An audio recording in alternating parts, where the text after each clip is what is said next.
రాము, సోము అని ఇద్దరు స్నేహితులు ఉండేవాళ్ళు. ఒక రోజున వాళ్ళిద్దరూ ఒక దూర ప్రయాణానికి బయలుదేరారు. ఆ రోజుల్లో ఇప్పట్లాగా బళ్ళు, కార్లు ఏమీ లేవు కదా, అంచేత ఇద్దరు కాలినడకని బయలుదేరారు. త్రోవలో తిందామని రాము 3 రొట్టెలు, సోము 5 రొట్టెలు తెచ్చుకున్నారు. సగం దూరం వచ్చేసరికి వాళ్ళిద్దరికీ ఆకలి వేసింది. ఆ పక్కనే ఒక చెరువు కనిపించింది. ఇద్దరూ చెరువు ఒడ్డున రొట్టెలు తిందామని కూర్చున్నారు. ఇంతలో ఓ బాటసారి అటు పోతూ వాళ్ళ దగ్గరికి వచ్చి, బాబు, ఆకలి జాస్తిగా ఉంది, నాకు కూడా కాస్త పెడతారా అని అడిగాడు. బాటసారిని చూసేసరికి ఇద్దరికీ జాలి కలిగింది. వాళ్ళ దగ్గరున్న 8 రొట్టెలు ముగ్గురు సమానంగా పంచుకు తిన్నారు. బాటసారి వాళ్ళిద్దరికీ కలిపి 8 అణాలిచ్చి తన దారిని తాను వెళ్ళిపోయాడు. అప్పుడు సోము అన్నాడు, రాము, నావి 5 రొట్టెలు కనుక నేను 5 అణాలు తీసుకుంటాను, నీవి 3 రొట్టెలు కనుక 3 అణాలు తీసుకో అని అన్నాడు. రాము ఒప్పుకోలేదు. అదేం కుదరదు, ఇద్దరం చెరుసగం పంచుకోవాలి అన్నాడు. అందుకు సోము ఒప్పుకోలేదు. అందువల్ల ఇద్దరూ తగువలాడసాగారు. ఇంతలో ఆ దారిన ఒక ముసలివాడిపోతూ వాళ్ళ పోట్లాట చూసి దగ్గరకు వచ్చాడు. రాము, సోము తమ పోట్లాటకు కారణం ఏమిటో చెప్పారు. అప్పుడు ముసలివాడు, మీరు నేను చెప్పినట్లు చేస్తారా, న్యాయంగా పంచుతాను అని అడిగాడు. రాము, సోము ఒప్పుకున్నారు. ముసలివాడు అడిగాడు, 8 రొట్టెలు ముగ్గురు సమానంగా తిన్నారు కదా అని. అవునన్నారు వాళ్ళిద్దరు. అయితే సోము తెచ్చిన 5 రొట్టెలు 15 ముక్కలయ్యాయి. రాము తెచ్చిన 3 రొట్టెలు 9 ముక్కలయ్యాయి. సోము తన 15 ముక్కల్లో తన 8 తిని బాటసారికి 7 ముక్కలు ఇచ్చాడన్నమాట. అందుకని సోముకు 7 అణాలు వస్తాయి. రాము తన 9 ముక్కల్లో తను 8 తిని 1 ముక్క బాటసారికి ఇచ్చాడనమాట. కనుక రాముకి 1 అణా వస్తుంది అని ముసలివాడు తీర్పు చెప్పాడు. ఆ తీర్పు విని రాము తన తెలివి తక్కువ సిగ్గుపడ్డాడు. చెరుసగం పంచుకుందాం అంటేనే బాగుండేది అని విచారించాడు. అనగనగా ఒక ఊళ్ళో ఒక రాజు, మంత్రి ఉండేవారు. ఆ మంత్రి పేరు సుబుద్ధి. ఒకరోజు రాజు మంత్రిని పిలిచి, వేలం వెర్రి అంటే ఏమిటో అని అడిగాడు. మంత్రి ఏమి చెప్తాను, అందుకని రాజుగారితో 2 రోజులు గడివివ్వండి, చూపిస్తాను అన్నాడు. ఆ మర్నాడు పొద్దున్నే లేచి స్నానం చేసి వీపూది పెట్టుకుని ఊరి చివర కంచరగాడిదలు ఉంటే ఒకదానికి 3 ప్రదక్షిణాలు చేసి ఒక వెంట్రుక పీకి చెవిలో పెట్టుకున్నాడు. ఆ గాడిద గల వాళ్ళు ఊళ్ళో ఉన్న తదితరులు, ఏమిటి బాబు అలా చేశారు అని అడిగారు. ఈ గాడిద మధుర నుంచి వచ్చింది, దీని కాళ్ళు వసుదేవుడు పట్టుకున్నాడు, అందుచేత పుణ్యం వస్తుందని అలా చేశాను అన్నాడు మంత్రి. ఆ మాట విని ఊరంతా ఒక్కొక్కరే వెళ్ళటం, 3 ప్రదక్షిణాలు చేసి దాని వెంట్రుక ఒకటి పీకి చెవిలో పెట్టుకోవటం మొదలుపెట్టారు. ఇలా చేయటంతో ఆ గాడిద బొచ్చంతా ఓడి చావుకు సిద్ధమైంది. ఈ సంగతి రాజుగారికి కూడా తెలిసి మనం కూడా చూద్దామని బయలుదేరి వెళ్ళి 3 ప్రదక్షిణాలు చేసి ఒక వెంట్రుక పీకినాడు. దాంతో ఆ గాడిద చచ్చిపోయింది. ఆ గాడిద గల వాళ్ళు, మా బ్రతుకు ఈ గాడిద మీదతోనే ఉన్నది, మీ చేతులలో చచ్చిపోయింది, దీని ఖరీదు ఇవ్వమన్నాడు. అప్పుడు రాజు మంత్రిని పిలిచి, ఇదేమిటి ఇలా జరిగింది అని అడిగాడు. అప్పుడు మంత్రి అన్నాడు కదా, మీరు వేలం వెర్రి అంటే ఏమిటని అడిగారు, దానికి నోటితో సమాధానం చెప్తే మీకు నచ్చేది కాదు, అందుకని ప్రత్యక్షంగా చూపిస్తే తెలుస్తుందని ఇలా చేశాను అన్నాడు. రాజు మంత్రి తెలివికి సంతోషించాడు. గాడిద గల వాళ్ళకు కొంత సొమ్మిచ్చి వాళ్లను పంపించేశాడు. విజయనగరం మహారాజు దేవదత్తుడు కళాప్రియుడు. ప్రతిభావంతులైన కళాకారులను సముచిత రీతిలో ఆదరిస్తూ ఉండేవాడు. విజయనగరంలోని కళాకారులు తమ ప్రతిభను దేశ విదేశాల్లో చాటుకున్నారు. ఒకసారి పొరుగు రాజ్యమైన కళింగ దేశము నుంచి మదనమోహనుడు అనే చిత్రకారుడు మహారాజా దేవదత్తుణ్ణి కలిశాడు. మదనమోహనుడు ప్రతిభావంతుడే కానీ గర్విష్టి. మహారాజా, చిత్రకళలో నన్ను మించిన వారు ఈ భూలోకంలోనే లేరంటే అతిశయోక్తి కాదు. నా చిత్రాలలో ఎంతో సహజత్వం ఉట్టిపడుతుంది. మీరు నా కాలికి గండపండేరను తొడిగితే బాగుంటుంది అని ఎంతో అహంకారంతో అన్నాడు మదనమోహనుడు. మహారాజు దేవదత్తుడు తన ఆగ్రహాన్ని అణుచుకొని, మీ తైలవర్ణ చిత్రాలను మా దేశపు చిత్రకారులందరూ ముక్త కంఠంతో ప్రశంసిస్తే అలాగే సత్కరిస్తాను అన్నాడు. మదనమోహనుడు అదే అహంభావపూరిత స్వరంతో, నా చిత్రాల్లో చిన్న లోపం ఎత్తి చూపి నా చేత అవుననిపించిన ఇక జీవితంలో కుంచి చేత పట్టను అన్నాడు. మదనమోహనుడి చిత్రకళా ప్రదర్శన ఏర్పాటైంది. చూసిన వారంతా అతని ప్రతిభను వేనోళ్ల కొనియాడారు. ఆ ప్రదర్శనలో అన్ని చిత్రాలలోకి ఓ యువతి ద్రాక్షపళ్ళ గుత్తి చేత పట్టుకొని ఉన్న వర్ణచిత్రం విశేషంగా ఆకట్టుకుంది. ఎక్కడి నుంచో కొన్ని పక్షులు వచ్చి ఆ ఫలాలు నిజమైనవిగా భ్రమించి ముక్కుతో పొడిచాయి. అది చూసిన వారంతా హర్షధ్వానాలు చేశారు. చూశారా మహారాజా, నా ప్రతిభకు ఇంతకన్నా నిదర్శనం ఇంకేం కావాలి అన్నాడు మదనమోహనుడు విజయగర్వంతో. అదే సమయంలో సభికుల్లో ఓ యువకుడు ముందుకొచ్చి, మన్నించండి ప్రభు, ఈ చిత్రకారుడి చిత్రంలో జీవకళ లేదు. సామాన్యంగా పక్షులు మనుషులను చూసి భయపడతాయి. ఆ ఫలాలు సహజమైనవిగా ఉన్నాయి తప్పితే వాటిని పట్టుకున్న యువతి ముఖంలో జీవం లేదు. అందుకే పక్షులు ధైర్యంగా ఆ చిత్రం దగ్గరకు రాగలిగాయి అన్నాడు. ఆ యువకుడి మాటల్లో వాస్తవాన్ని గ్రహించిన మదనమోహనుడు అహంకారమంతా దిగిపోగా సిగ్గుతో తలదించుకున్నాడు. పూర్వం ఓ చక్రవర్తి దగ్గర రమణయ్య అనే తోటమాలి ఉండేవాడు. చక్రవర్తికి చెట్లన్నా మొక్కలన్నా ప్రాణం. తన ఉద్యానవనాన్ని చక్కగా చూసుకుంటున్న రమణయ్య అన్నా ఎంతో ఇష్టం.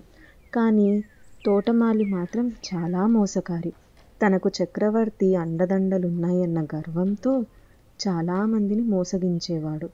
అవతలి వాళ్ళు కూడా చక్రవర్తికి భయపడి రమణయ్యను ఏమీ చేయలేకపోయేవారు. ఒకరోజు ఓ వర్తకుడు దుస్తులను గాడిద మీద వేసుకొని బజారులో అమ్ముతున్నాడు. రమణయ్య అతని దగ్గరకు వచ్చి, నాకు ఇవన్నీ కావాలి, వీటన్నిటినీ ఎంతకు అమ్ముతావు అని అడిగాడు. 10 వెండి వరహాలు అని సమాధానమిచ్చాడు వర్తకుడు. రమణయ్య బేరం ఆడకుండానే వర్తకుడు అడిగినదంతా ఇచ్చేశాడు. వ్యాపారి చాలా సంతోషంగా దుస్తుల మూటలను గాడిద మీద నుంచి దించబోయాడు. అప్పుడు రమణయ్య, మూటలు దించుతున్నావేం, నేను మూటలతో పాటు గాడిదను కూడా కొన్నాను కదా అని వాదించాడు. అయ్యా, నేను చెప్పింది కేవలం దుస్తుల ధరనే. ఈ గాడిద నాకు కొడుకుతో సమానం. ఇదే నాకు ప్రాణాధారం. ఇది లేకుండా నేను ఉండలేను. కావాలంటే ఓ 2 వరహాలు తగ్గించుకొని 8 వరహాలకు దుస్తులు తీసుకోండి అని వ్యాపారి ప్రాధేయపడ్డాడు. అయినా రమణయ్య వినలేదు. ఇలా ఈ వివాదం న్యాయాధికారి వద్దకు చేరింది.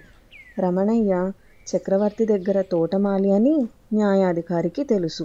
అతనికి అనుకూలంగా తీర్పు ఇవ్వకుంటే చక్రవర్తికి తన గురించి చెడుగా చెబుతాడు అని భయపడ్డాడు. అందుకే తప్పంతా వ్యాపారిదే అని తీర్పు చెప్పాడు. రమణయ్య ఆనందంగా గాడిదను దుస్తులను తీసుకొని వెళ్ళాడు. వ్యాపారి మాత్రం ఏడుస్తూ ఇంటికి చేరాడు. తనను కన్న కొడుకుల అల్లారు ముద్దుగా పెంచుకున్న యజమాని దూరం కావడాన్ని గాడిద తట్టుకోలేకపోయింది. దీంతో రాత్రంతా అది పెద్దగా అరుస్తూనే ఉంది. దాని ఓండ్రకు రమణయ్యకు నిద్ర రాలేదు. దాన్ని వదిలేసి పనికి వెళితే చుట్టుపక్కల వాళ్ళంతా దాని అరుపులు భరించలేక రమణయ్యకు చీవాట్లు పెట్టారు. దీంతో అతడు దాన్ని తనతో పాటు తోటకు తీసుకువెళ్ళి తన పనిలో తాను నిమగ్నమయ్యాడు. కానీ అక్కడ అది అరవకపోవడంతో అమ్మయ్య, గాడిద దారిలో పడింది అనుకున్నాడు. కానీ అసలు విషయం చూసి రమణయ్య గుండాగినంత పనైంది. చక్రవర్తికి ఎంతో ఇష్టమైన గులాబీ మొక్కలను, వాటి పూలను మొత్తం అది తినేసింది. అప్పుడే అటువైపుగా వచ్చిన చక్రవర్తి గులాబీ మొక్కల దుస్థితిని చూసి తోటమాలిపై పెద్దగా అరిచాడు. తను ఎప్పుడూ చక్రవర్తితో మాటలు అనిపించుకోలేదు. కేవలం ఈ గాడిద వల్ల నేడు తిట్లు తినాల్సి వచ్చిందని రమణయ్యకు కోపం వచ్చింది. పెద్ద కర్ర తీసుకొని దాని నడుము మీద గట్టిగా కొట్టాడు. అది అంతెత్తున ఎగిరి వెనక కాళ్ళతో ఫెడేల్మని రమణయ్య మూతి మీద తన్నింది. అంతే, ముందు పళ్ళన్నీ ఊడిపడ్డాయి. ఇది తన దగ్గర ఉంటే అనర్థాలు తప్పవని వెతుక్కుంటూ వెళ్ళి మరీ ఆ వ్యాపారికి గాడిదను అప్పచెప్పాడు. జరిగిందంతా వివరించి అమ్మయ్య, బతికిపోయాను అనుకుంటూ రమణయ్య వచ్చేశాడు. మోసం చేయాలని చూసిన రమణయ్యకు న్యాయాధికారి శిక్ష విధించకున్నా తన గాడిదే సరైన బుద్ధి చెప్పిందనుకొని వ్యాపారి తన పనిలో తాను నిమగ్నమయ్యాడు. తిరిగి తన యజమాని దగ్గరకు వచ్చినందుకు గాడిద చాలా సంతోషించింది. ఎప్పటిలానే హాయిగా ఉంది. అప్పుడప్పుడు బజార్లో వ్యాపారి గాడిద ఎదురైతే రమణయ్య చేతులు అనుకోకుండానే తన మూతి మీదకు వెళ్ళేవి. అది చూసి వ్యాపారి చిన్నగా నవ్వుకునేవాడు. కథ సమాప్తం. మగధ రాజ్యానికి రాజు వీరసేనుడు. ఆయనకు రకరకాల కూజాలను సేకరించే అలవాటు ఉంది. దేశం నలుమూలల నుంచి వింతైన కూజాలను తెప్పించి ఓ పెద్ద భవనంలో భద్రపరిచేవాడు. వాటిని రోజు శుభ్రపరచడంతో పాటు కాపలా కోసం ఓ మనిషిని పెట్టాడు. రాజ్యంలో నీటి ఎద్దడి ఉందని మంత్రి చెప్పినా, బంతిపొట్లు శత్రు సైన్యాల బెడద ఎక్కువైందని సేనాని నెత్తి నోరు బాదుకున్నా రాజు అవేవి చెవికెక్కించుకునేవాడు కాదు. పరిపాలన మొత్తం గాలికి వదిలేసి నిత్యం కూజాల గురించి ఆలోచించేవాడు. వాటిపైన చిన్న గీత పడినా పనివాళ్లకు కఠిన శిక్ష విధించేవాడు. అలా చాలామంది పనివాళ్లు మారారు. ఒకసారి రాము అనే వ్యక్తి కూజాల కాపలాదారుగా చేరాడు. ఓ రోజు అతడు వాటిని శుభ్రం చేస్తూ ఉండగా కూజా ఒకటి కింద పడింది. అప్పుడే అటుగా వచ్చిన రాజు అది చూసి మండిపడి రామును కొరడాతో 100 దెబ్బలు కొట్టించాడు. దాంతో అక్కడ పనిలో చేరాలంటేనే జనం వణికేవారు. కొన్ని రోజులకు విజయుడు అక్కడ పనికి కుదిరాడు. ఒకరోజు అతడు, మహారాజా, మీ అభిరుచి చాలా బాగుంది. దీని గురించి ప్రజలు ఏమనుకుంటున్నారో మీరు ప్రత్యక్షంగా వింటే ఇంకా బాగుంటుంది కదా. ఈరోజు సాయంత్రం మారువేషాల్లో వెళ్ళి ఆ విషయం తెలుసుకుందాం అన్నాడు. దానికి సరేనన్నాడు రాజు. సూర్యాస్తమయం కాగానే ఇద్దరూ కలిసి మారువేషాల్లో రాజ్య పర్యటనకు బయలుదేరారు. ఒక ఊరిలోని రచ్చబండ వద్ద కూర్చున్న వాళ్లతో, అయ్యా, మన మహారాజు సేకరించే కూజాల గురించి మీ అభిప్రాయం ఏమిటి అని అడిగారు. ఆ విషయం గురించి మాట్లాడకు, అవి కూజాలు కాదు, జనాల ప్రాణాలతో ఆడుకునే సైతాన్లు. రాజుగారు వాటి మీద చూపే శ్రద్ధను పరిపాలన మీద పెడితే రాజ్యం బాగుపడుతుంది అంటూ ఒక్కొక్కరు ఒక్కొక్కలా మాట్లాడారు. ఆ మాటలు వినగానే రాజు ముఖం కళతప్పింది. మెల్లగా అక్కడి నుంచి ముందుకు నడిచారు. అలా వెళ్తుండగా రోడ్డు పక్కన పొలాలన్నీ బీళ్లు కనిపించాయి. వాటి గురించి రాజు ప్రశ్నించగా, ప్రభు, చెరువులు కుంటలన్నీ పూడికతో నిండిపోయాయి. వర్షం పడినా చుక్క నీరు నిల్వ ఉండని పరిస్థితి. దాంతో పొలాలన్నీ ఇలా బీళ్లుగా మారాయి. తాగునీటికి కటకటే. ప్రజల పేదరికంతో ఆకలి బాధలతో అలమటిస్తున్నారు అంటూ జవాబిచ్చాడు విజయుడు. మన రాజ్యంలో ప్రజలు ఇన్ని బాధలు పడుతున్నారా అని రాజు అడగ్గా, అవును ప్రభు, నేను రాము స్నేహితుణ్ణి. ఆపద అని తెలిసినా పనిలో చేరాను. మారువేషంలో మిమ్మల్ని ప్రజల వద్దకు తీసుకొచ్చాను. వాస్తవ పరిస్థితి మీకు అర్థం కావాలని ఇదంతా చేశాను అని బదులిచ్చాడు విజయుడు. దాంతో తన తప్పు తెలుసుకున్న మహారాజు అప్పటినుంచి పాలన మీద దృష్టి సారించాడు. చిన్న పొరపాట్లకు పనివాళ్లను శిక్షించడం అని అభిమానంగా చూడసాగాడు. ఒక ఊళ్ళో ఆస్తిపరులైన అవ్వ ఉండేది. ఆవిడకు 10 ఏళ్ల మనవరాలు ఉండేది. మనవరాలిని వల్లమాలిన అదుపులో ఉంచేది. ఎక్కడికి పోనిచ్చేది కాదు. ఇంటికొచ్చిన పిల్లలతో ఆడుకోనిచ్చేది కాదు. అందుకని మనవరాలు అవ్వ ఇంట్లో లేనప్పుడు గట్టిగా ఈ ముసలిది మొండ చచ్చినా బాగుండు అనుకుంటూ ఉండేది. ఆ ఇంట్లో అవ్వ మనవరాలు చిలుక కూడా ఉంది. దాన్ని మనవరాలు పెంచుతూ ఉండేది. కొద్ది రోజుల్లో ఆ చిలుక కూడా మనవరాలు మాటికి అనుకునే మాటలు నేర్చుకుంది. ముసలమ్మ స్నేహితురాళ్ళు ఎవరైనా ఆమె దగ్గరికి వచ్చి మాట్లాడుతున్నప్పుడు ఈ ముసలముండ చచ్చినా బాగుండు అనేది. ఈ మాట మొదటిసారి విన్నప్పుడు అవ్వ నిర్ఘాంతపోయింది. దానికి అటువంటి మాటలు ఎట్లా పట్టుబడింది అవ్వకు తెలియలేదు. మనవరాల మీద అవ్వకు అనుమానం పోలేదు. ఎందుకంటే తన ఎదుట మనవరాలు ఎంతో అమాయకురాల్లా కనిపించేది.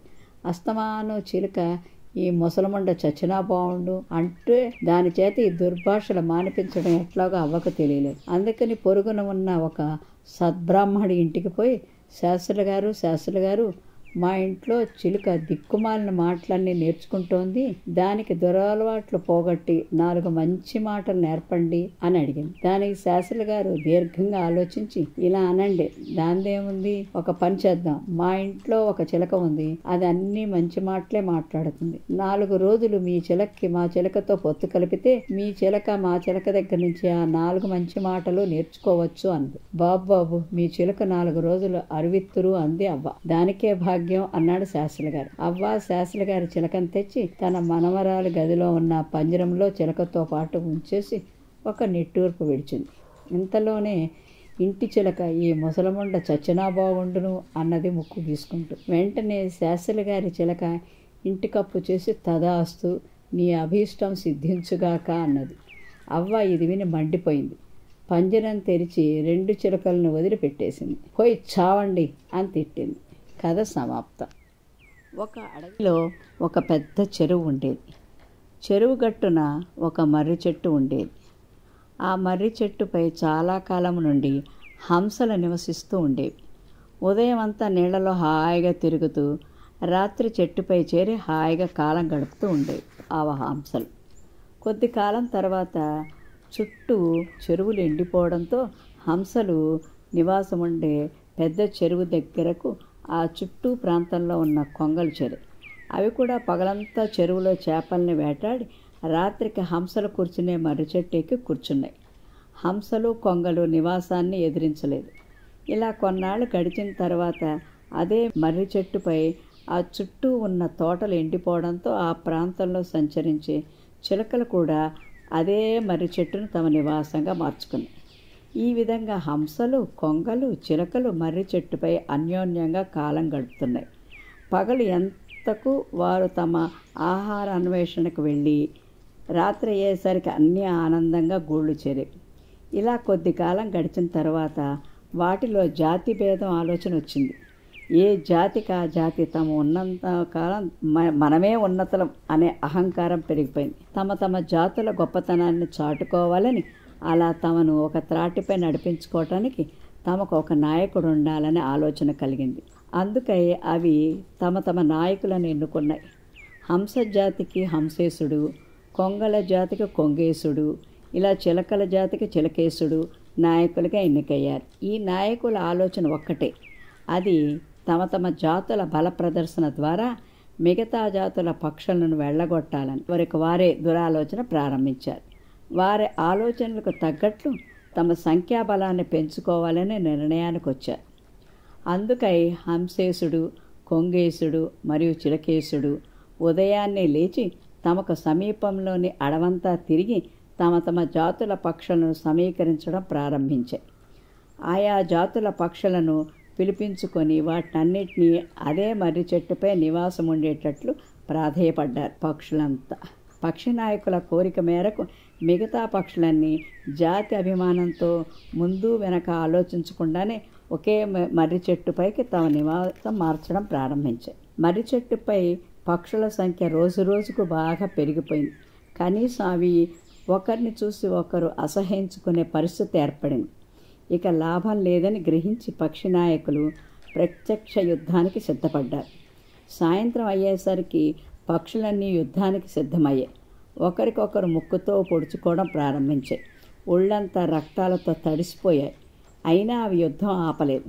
చివరికి రాత్రి పగలు ఎడతెరిపి లేకుండా కొట్లాటకు దిగాయి. అడవంతా ఆ పక్షుల అల్లరితో మారుమ్రోగింది. పక్షుల అల్లరి ఆ చుట్టుముట్టు సంచరించే వేటగాళ్ల చెవిన పడింది. వేటగాళ్ళు పక్షుల కొట్లాట్లు చూసి ఆశ్చర్యపోయారు. అదే అదనుగా తీసుకుని వారు వలలు వేసి హంసలను, కొంగలను, చిలకలన్నింటినీ బంధించి ఊళ్ళోకి తీసుకుపోయి అమ్ముకున్నారు. ఇక చెట్టుపై ఏ అల్లరి లేదు. మర్రి చెట్టు మౌనంగా ఉండిపోయింది రక్తపు మరకలతో. జాతి దురహంకారం, దురాలోచనతో పక్షులన్నీ తమ ఉనికిని పోగొట్టుకున్నాయి. జాతి వేరైన జీవులొక్కడే అన్న ఆలోచన వాటికి లేకపోవడం వలన ఎంత నష్టం జరిగిందో దీన్ని బట్టి మనకి దురాలోచన ఉండకూడదు.